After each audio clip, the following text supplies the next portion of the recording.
여러분 안녕하십니까. 경제현장 오늘 시작합니다.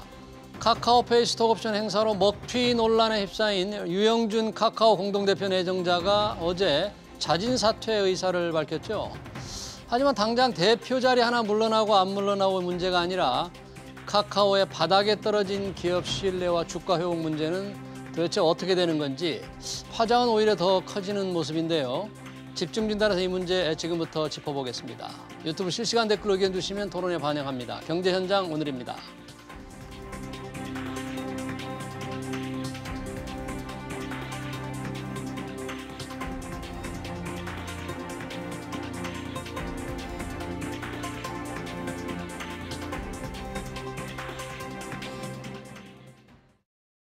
네, 두 분의 전문가 모셨습니다. 서지용 상명대 경학부 교수 그리고 정도진 중앙대 경학부 교수입니다. 두 분 어서 오십시오. 안녕하세요. 네.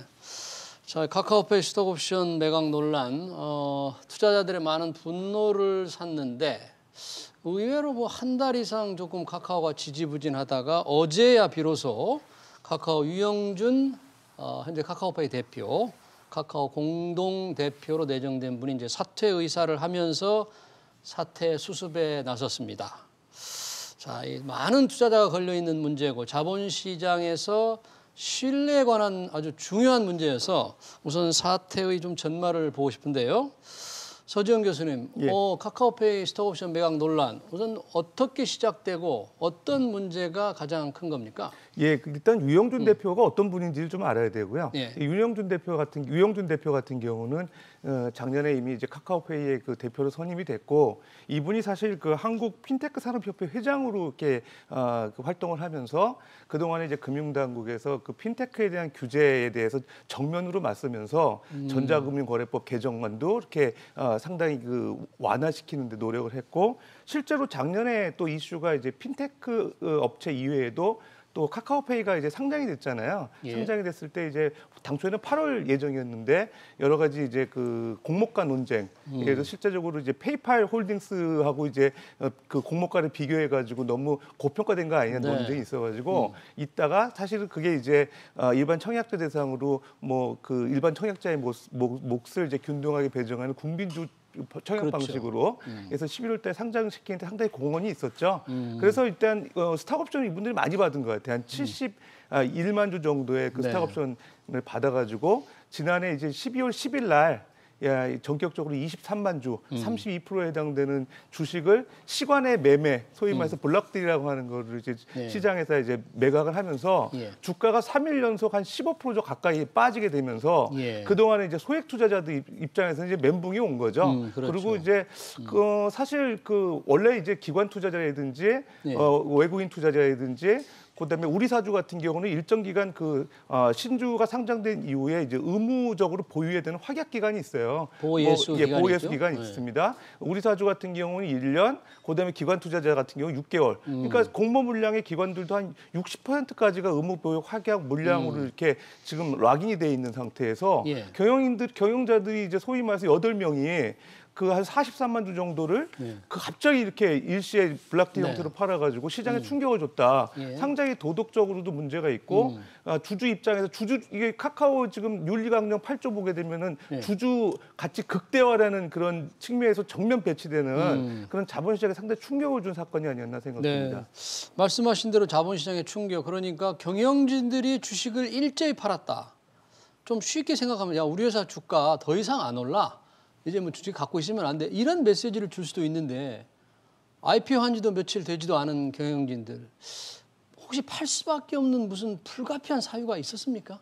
지금 정식으로 카카오나 카카오페이에서 얘기하고 있는 것은 이해관계 충돌 얘기를 하고 있죠. 네, 이해관계 충돌. 예, 카카오 같은 경우에 지금 많은 계열사들이 있는데요. 네. 그 계열사들끼리 의사결정할 때 충분히 충돌이 일어날 수 있습니다. 예를 들면 카카오페이나 카카오뱅크가 경쟁관계 의사결정이 있을 수 있을 텐데요.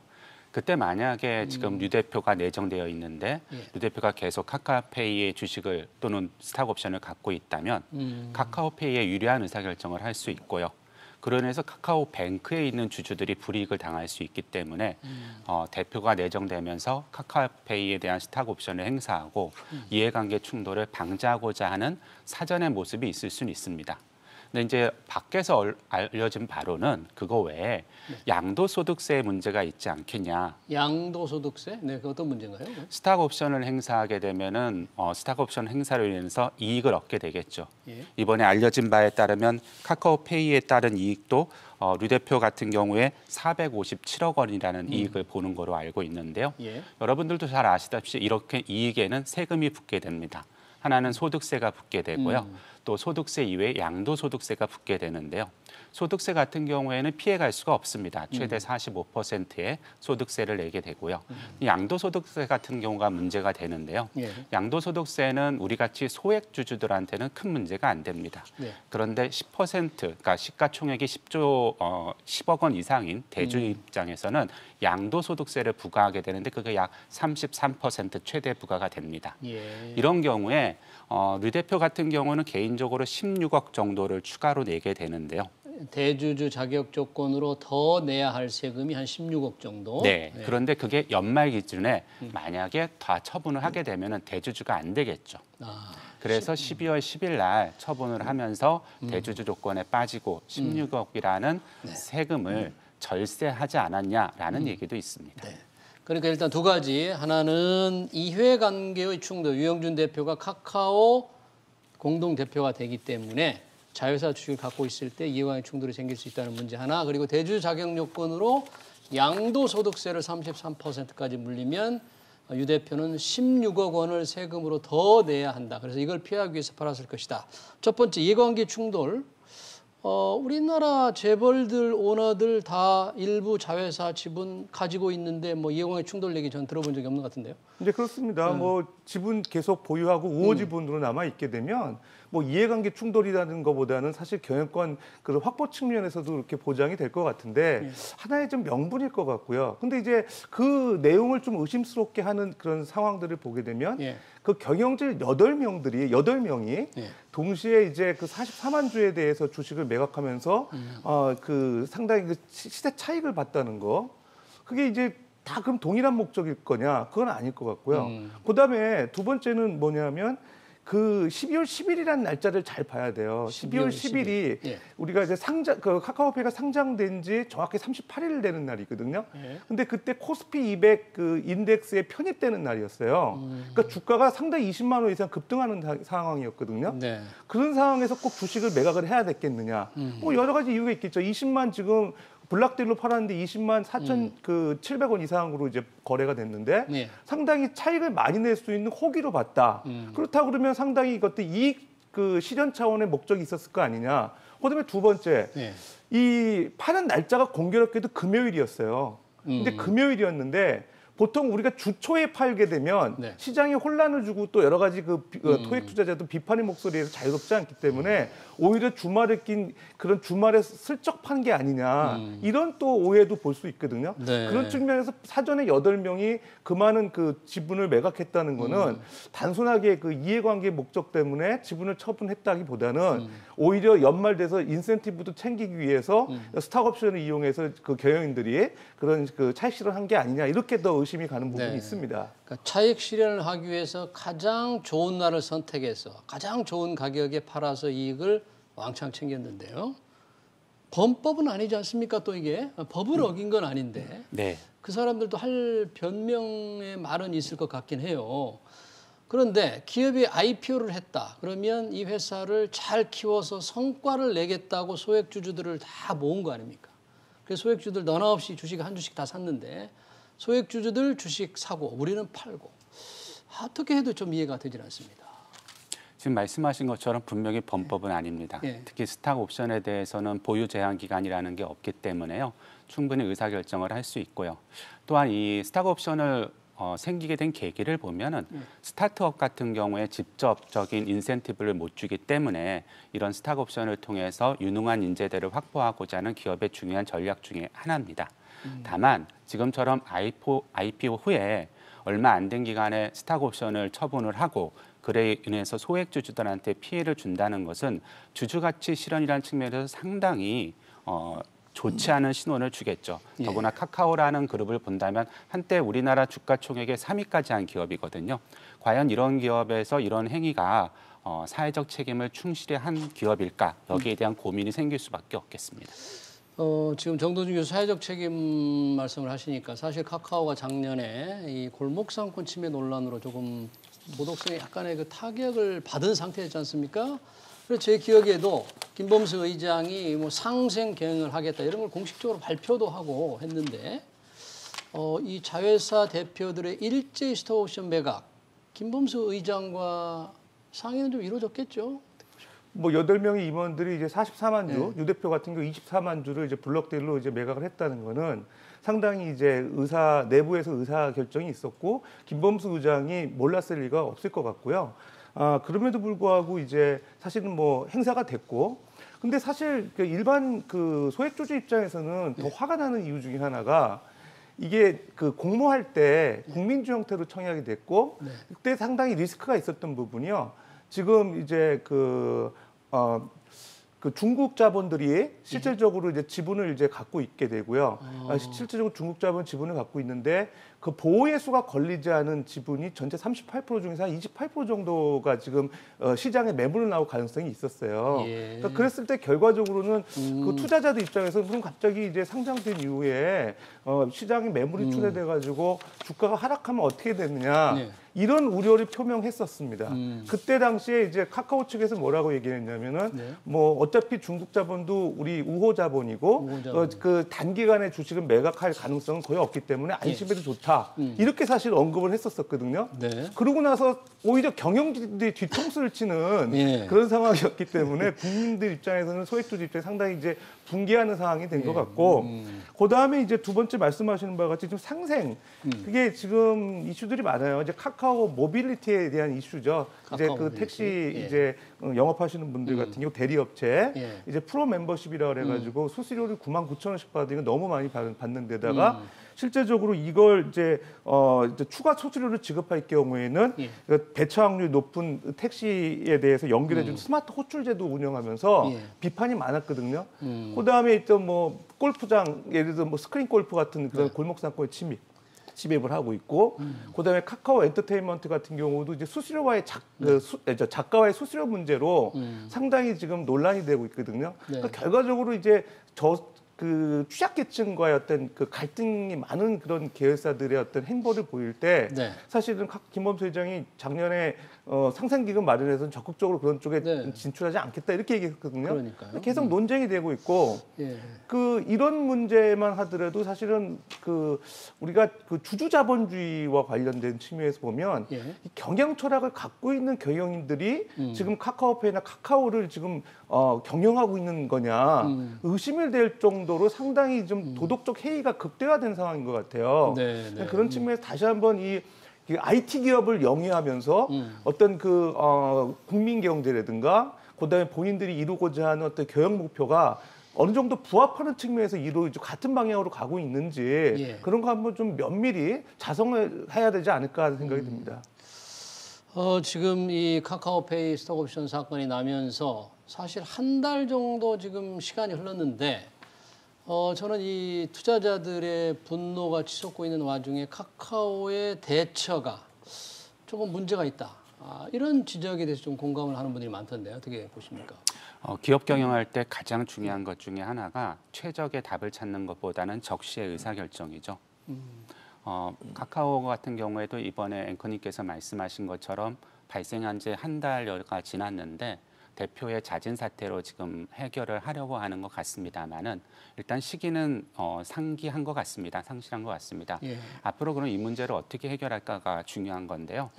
고전적인 법칙으로 돌아갈 필요가 있을 것 같습니다. 고전적인 법칙.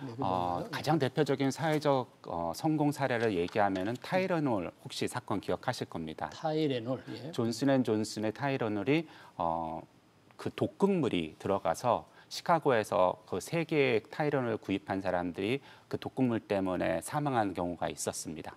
그때 그때 존슨앤존슨이 접근한 방법이 원칙이 3가지인데요. 첫 번째는 투명성이 최선의 정책이다. 지금 저희가 궁금해하는 게 그거 아닙니까? 왜 대표랑 8명이 이런 식으로 투매를 했을까? 거기에 대해서 명확한 답을 주는 게 시작점이 될 것 같고요. 두 번째는 적극성이 필요합니다. 예. 당시에 타이레놀 같은 경우에도 식약청에서는 시카고 지역에 있는 타이레놀만 회수하자라고 했는데요. 존슨앤존슨은 전체를 다 회수를 했습니다. 그만큼 적극적으로 대응하는 게 중요한 거지 이걸 미봉책으로 막을 수는 없을 거라 생각하고요. 마지막으로는 근본적인 원인 해결입니다. 그 당시에 존슨앤존슨은 타이론에 그런 독극물이 들어가는 것은 캡슐 형태에 있기 때문에 지금 보시는 것처럼 정약, 알약 형태로 바꿨죠. 그게 제약업체에서 또 중요한 포장재의 기술 혁신을 일으켰고요. 네. 카카오도 이번을 계기로서 근본적인 문제 해결, 이런 의사결정의 구조가 될 수 있는 문제를 해결하려면은 이번에 오히려 또 다시 한번 존슨앤존슨이 그 당시 1년 만에 다시 복귀를 했거든요. 예. 조속히 복귀할 수 있는 계기가 될 수도 있다고 생각되어집니다. 그러니까 타이레놀 위기를 수습한 존슨앤존슨의 위기 수습 3계명이라고 할까요? 이런 게 중요하다. 투명하고 적극적이고 근본적인 해결책을 마련하는 방식으로 카카오가 돼야 된다고 그러는데 지금 카카오 주가가 이 비단 카카오페이 스톡옵션만이 아니죠. 다른 여러 가지 이유가 겹쳐서 지금 큰 폭으로 떨어지고 있는 거 아니겠습니까? 그렇습니다. 이제 모기업인 카카오의 주가가 지금 10만 원 밑으로 떨어지고 있고 실제로 지난해 6월 그 기준으로 보게 되면 거의 반토막이 났어요. 그런 상황이기 때문에 카카오의 경영에 문제가 있지 않냐 이렇게 볼 수 있는데 언뜻 보게 되면 일단 비대면 환경들이 많이 개선되고 있고 최근에 이제 전 세계적으로 이제 긴축 통화 정책이 이루어지면서 금리 인상이 이루어지고 있기 때문에 상대적으로 이제 IT 기업들의 어떤 약간 그 일종의 성과 버블이 좀 실현화되고 있는 상황이기 때문에 주가가 떨어진다 보는 측면도 있고요. 실제로 사업 측면에서 보더라도 지금 뭐 주요한 그 비전 사업이라고 하는 아까 말씀드렸던 모빌리티라든지 그다음에 이제 엔터테인먼트 사업 이게 어떻게 보면 금년에 이제 그 상장을 전제로 하고 있는 그런 그 회사들이거든요. 사업 실적이 좋지가 않아요. 지금 말씀드린 바와 같이 그런 카카오 모빌리티와의 모빌리티에서의 그 대리업체와의 갈등, 그다음에 이제 카카오 엔터테인먼트 같은 경우도 지금 웹툰 그 실적이 좋지가 않아요. 그런 측면. 그다음에 또 정부가 최근에 이제 온풀법이라고 하는 거, 온라인 플랫폼 공정화법을 지금 올해 국회 통과를 시켜가지고 규제를 강화하겠다고 지금 소위 말해서 이제 계획하고 있거든요. 소위 말해서 이제 이런 온라인 플랫폼 기업들이 여러 가지 온라인 모바일 환경에서 이런 골목상권 침해하고 공정거래에 위반되는 경영 행태를 보이고 있거든요. 그런 것들에 대한 그 여러 가지 규제 가능성 때문에 주가가 이제 상당히 부정적 영향을 받고 있는 것 같습니다. 네. 지금 방금 온라인 플랫폼 규제법 말씀을 했는데 국회에서 작년 말에 통과시키려다가 아직 통과는 못했죠. 나름 기업들은 온라인 플랫폼 기업들은 좀 반대는 있는데 정부는 어떤 의지를 가지고 있고 대선 후보들도 이 온라인 플랫폼 기업들에 대한 규제를 하겠다는 생각을 갖고 있는 것 같아요. 진행은 어떻게 될 것으로 예상이 됩니까? 이 규제법은? 온라인 규제법은 지금 정부 안이나 국회에서 일부 개정은 있겠지만 통과될 수 있는 사회적 환경은 조성된 것가 아닌가 이렇게 생각이 됩니다. 그에 따라서 뭐 카카오뿐만 아니라 네이버도 대응하기 위한 준비를 하고 있는 것으로 알고 있고요. 네. 그러면 지금 전체적인 온라인 플랫폼도 그렇지만 만약에 이런 사태, 경영진이 받은 스톡 옵션을 IPO에 바로 팔아버린다. 법적으로는 지금 아무런 문제가 없다고 그러니까 하니까 스톡 옵션이라는 게 지금 이제 그 지분 가치, 주식 실체가 있는 게 아니거든요. 그러니까 그 옵션을 갖고 있는 거죠. 내가 싼 가격의 주식을 구입해서 시장에 처분할 수 있는 권리를 행사하는 거기 때문에 이거 주식 지분 실체를 들고 있는 건 아니에요. 그러다 보니까 이제 자본시장법이나 이런 쪽에서 규제를 보호예수에 대한 규제를 안 받고 있는 거고요.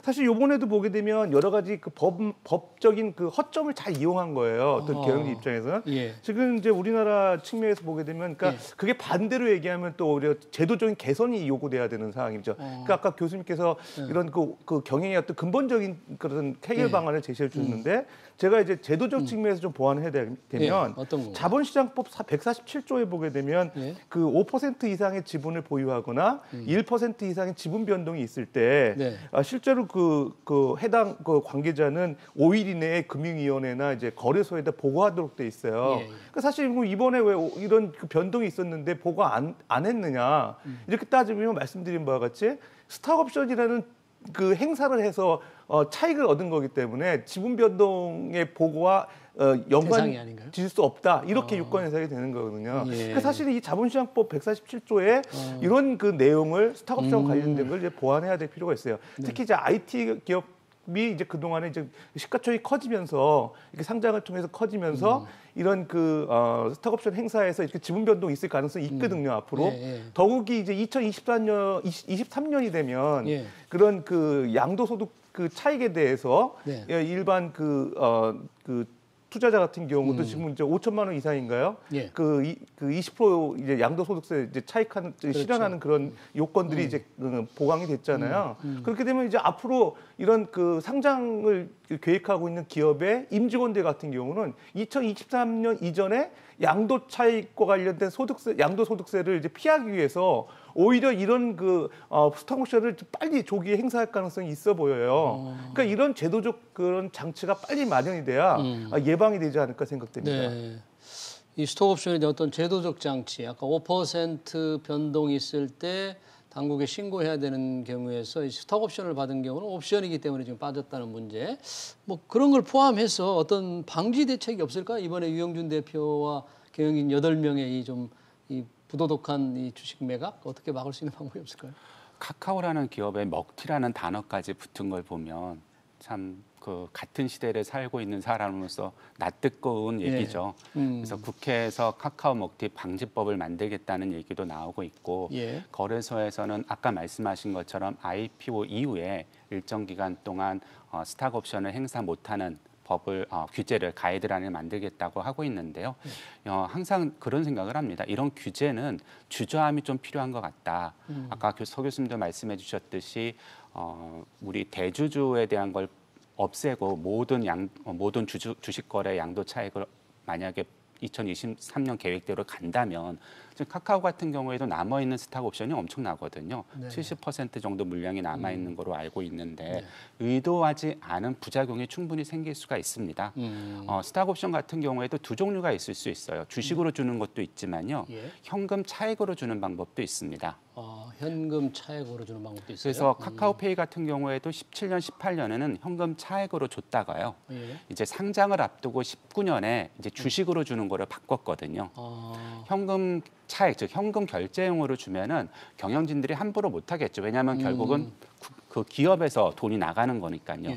그래서 현재 있는 제도 안에서도 기업 가치를 고려한다면 스탁옵션의 장점을 또 잘 활용할 수가 있을 거라 생각이 돼서 규제는 가급적 주저함으로 접근하는 게 오히려 이 문제를 접근하는 하나의 방식이 아닐까 생각이 들고요. 조금 사후약방 같지만 사실 카카오 게임즈 때도 이 얘기는 있었습니다. 그때도 47만 주가 스탁옵션이 행사가 되고 167억 원인가 차익이 발생이 됐고요. 카카오 게임즈에서도 그랬어요? 그다음에 잘 아는 그 SK 바이오팝도 이런 이슈가 있었고요. 그때 많은 전문가들이 무슨 얘기를 했냐면 투자자분들한테 스탁옵션이 있는 기업들에 대해서 좀 조심할 필요가 있다. 지금 같은 사건이 발생될 수도 있다라는 얘기를 이미 한 적이 있었거든요. 그래서 투자자분들께서도 물론 아까 말씀드린 것처럼 사후약방이긴 하지만 스탁옵션이 있는 기업들에 대한 의사결정을 할 때 조금 더 신중함이 필요할 것 같습니다. 당시에는 그러면 카카오 게임즈나 SK 그거에는 별 문제 없이 지나갔나요? 이번 거 달리? 맞습니다. 그때는 큰 이슈가 안 된 게 경영진이 아니었거든요. 경영진이 아니었다. 경영진인 것과 아닌 건 큰 차이가 있는 거잖아요. 엄청난 차이가 있는 기업을 거죠. 잘 키우겠다는 그런 약속으로 투자자들의 약속을 하는 것이기 때문에 그래서 우리가 주식을 사는데 개인들은 사고 경영진은 팔고 아직까지도 잘 이해가 되지 않습니다. 카카오주가 사실 뭐 국민주라고 하면서 네이버, 카카오 이런 것들이 이 코로나 이후에 굉장히 각광을 받았잖아요. 근데 지금은 주가가 이러니까 그 카카오 주식을 갖고 있는 분들의 이 심상이 마음이 굉장히 지금 아주 어둡습니다. 예, 그렇습니다. 이제 그 핀테크에 대한 그 분야, 이 혁신금융 또 혁신 분야에 대해서 정부의 어떤 규제 샌드박스 정책이 그 동안에 발효가 되면서 여러 가지 그 차원 높은 그런 혁신금융 사업이라든지 과거에 보지 못했던 그런 그 획기적인 그 아이디어를 기반한 사업들이 이제 영위가 됐는데.